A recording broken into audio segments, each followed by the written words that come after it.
اجتماع کا انعقاد کر کے آپ نے اپنی روایات زندہ کی ہیں. آپ نے آج کے اس عظیم اجتماع کے ذریعے تجدید عہد کیا ہے کہ ہزارہ کے عوام اور بٹگرام کے عوام جمعیت علماء اسلام پر اعتماد کرتے ہیں. یہ اعتماد غیر متزلزل ہے اور دنیا کی کوئی طاقت جمعیت علماء اسلام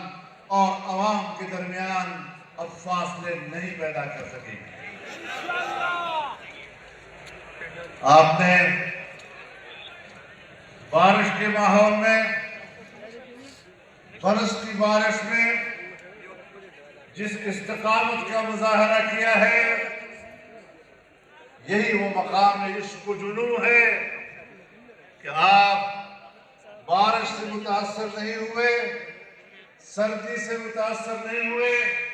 اور جس طرح اس ماحول میں آپ نے استقامت کا مظاہرہ دکھایا، انشاءاللہ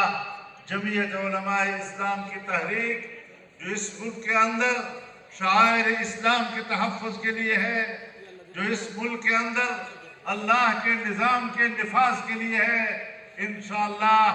آپ کا استقامت متاثر نہیں ہوگا. میرے محترم دوستو، جمعیت علماء